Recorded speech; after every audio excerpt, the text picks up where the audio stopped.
Little Runaway. By the time I was 10 years old, Christian Life School was installed into 2 adjoining rooms inside one of Courtney's skeevier motor inns. The dilapidated building being built around a courtyard, every lunch break and recess we would be observed by random strangers as we played games of Capture the Flag, British Bulldog, or Red Rover, Red Rover. A plus was that we got to use the motel swimming pool once a week. It also became the place for baptisms as required. Speaking of water, our new motel school was also the scene of a memorable incident involving Zaya. 8 years old, my sister had been too frightened to interrupt one of Mr. Jordan's extended verbosities to gain permission to pee until she lost control of her bladder. Standing at attention, my office being next to hers at the time, I was the first to hear and then see her cry. The carpet darkening at Zaya's feet made things clear. Mr. Jordan gave Mommy the approval to come over and investigate her daughter's situation. You could have just asked, our mother said. It sounded so simple. Zaya couldn't explain. Not too long after that, it was me who was in trouble again, though it wasn't entirely clear to my mind what my offense had been. Something about my failure to display a joyful enough spirit unto the Lord, on top of being caught doodling instead of memorizing. I was taken back to our house by a volunteering parent, left to sit there alone, pray on my failings. My first strategic move was to go downstairs to Mommy and Daddy's bedroom and remove the paddle from its special hook. I slid it under the bed, knowing Daddy's constantly bad back wasn't much for bending over. This made me feel only marginally better. I looked across the parental room at the 6 plastic jars stored atop a dresser, each bearing one of our names. These were our collective savings. It had been Daddy's idea, looking to teach us the value of money, and I'd accumulated a firm 20 so far. Unscrewing my jar, I dumped out its cash. Briefly, I considered rifling through my siblings' hopes and dreams, imagining how I'd pay them back as soon as I'd made it in the land of Oz.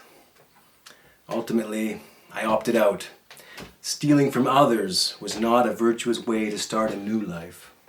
I felt the weight of $20 in my hand, sitting on Mommy and Daddy's king-size bed, debating my next step. I got up and walked to the kitchen. I'm leaving, I blotted across a square of paper towel. I can't take it anymore.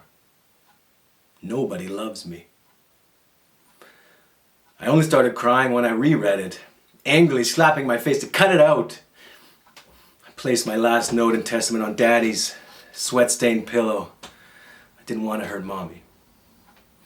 Clearing my vision, the sleeve of my uniform's dress shirt, I put all the money I had in my pocket and stepped out through the downstairs sliding glass door.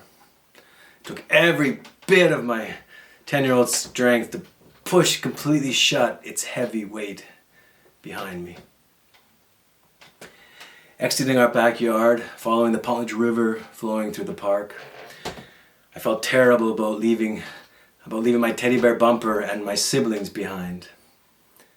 Mostly, I managed to ignore Mr. Gray, a demon I'd lately been spotting from the corner of my eye, sneering out at me from behind clustered trees. He usually lived in our basement. On the riverbank, hundreds of spawned salmon lay dead, dying. The stench was nauseating. I didn't linger. Leaving the park, I headed into the center of town. A local barber, sweeping the sidewalk in front of his parlor, noticed me motoring by. He knew us from cutting our hair back before our mother took over to save money. "Hello," he called, clearly surprised to see me at large in the middle of a weekday. "Where are you off to then in such a hurry?" I smiled back at him, picking up speed. "To school," I willed my voice, unreproachable. "Nice to see you." The barber nodded, waved, went inside. Reaching Lewis Park, on the other side of the city, I tramped across its spread of green fields to the wide, shallow stream that bordered its far end.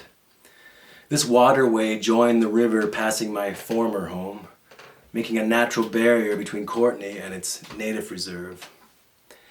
I kneeled to remove my shoes and socks, rolled up my pant legs. Dogs couldn't follow my scent through water, I knew that much. And I made sure to walk upstream for a bit first, not straight across. Better to throw them off. I stepped carefully around the dead fish, rotting everywhere.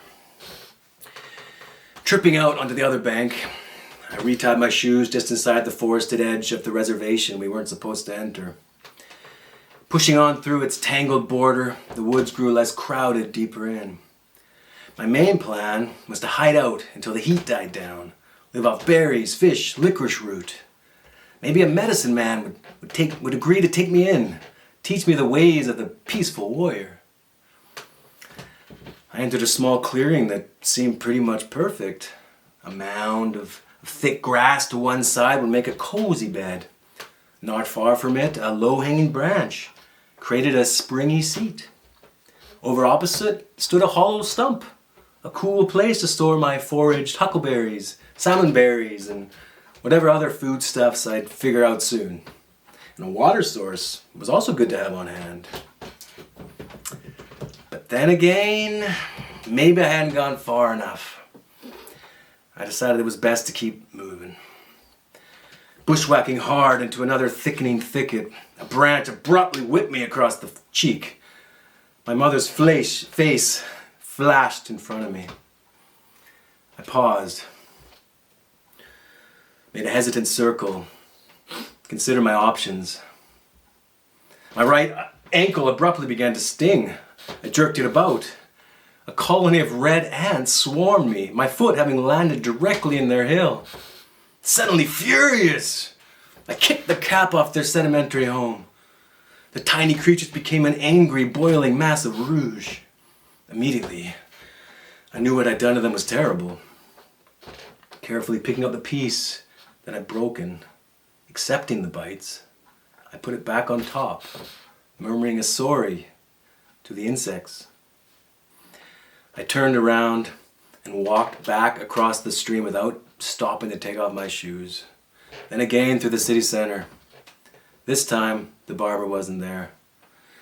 As I re-entered Pullage Park, raindrops began to fall.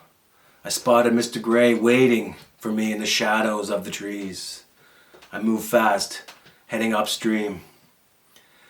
By the time I reached the overgrown back property of our house, the rain was pouring heavily. I crawled into a hollow created by the roots of a fallen tree. Safe, mostly dry, I passed out, exhausted. I woke up terrified to a large teeth lunging at my calf. Only the short leash around the canine's neck held it back. I burrowed deeper under the roots. "Is that you, John?" What looked like a policeman called down reassuringly. Simultaneously, he calmed his German shepherd. "You can come out now. It's safe. Your parents have been very worried." Heart pounding, I emerged. The cop crouched down on my level, smiled at me, checking to make sure I was okay. He then walked me back up to the house where only Mommy was waiting. Blessedly, Daddy had yet to finish work. "They seldom get far, the little ones," I heard the police officer say as Mommy swooped me into a hug. I wanted to protest that I could have made it further, but he'd be nice to me. "Oh, sweetie, you didn't mean what you wrote in your note, did you?" I heard my mother asking, watching the cops drive away. "I love you. You know that, right? Please don't let Daddy spank me," I begged. "What? No. Of course no one's going to spank you," Mommy promised. Daddy crashed through the front door an endless short while later. He searched me out without delay, ordering me to wait downstairs in his room. I used the chance to slip the 20 back into my jar before sitting again on the same cold bed, trying to prepare for something I couldn't get used to. "What were you thinking, John?" Daddy bellowed his entry. making everyone worry, keeping the police from more important things. You think they have time to be searching for spoiled kids feeling sorry for themselves, just wanting to get attention? I said nothing, to him stopping to stare at his empty bludgeon hook. Huh? Where's my paddle? He turned hard to me. You've hidden it, haven't you? Where is it? Mummy spun into the room just then. Brock! She went in strong. Where's the goddamn paddle? Daddy demanded louder. Where did you hide it? Brock! Mummy tried again. Forget it! Daddy grabbed at his chest. I watched his thoughts shift towards the cocktail of pharmaceuticals he took by daily for his pains. You're gonna give me a heart attack, he predicted with an air of defeat. Okay, fine. You're grounded for a month. He stormed out and up the stairs. In the relief of silence that followed, Mommy reminded me that God loved me so very much, more even than she did.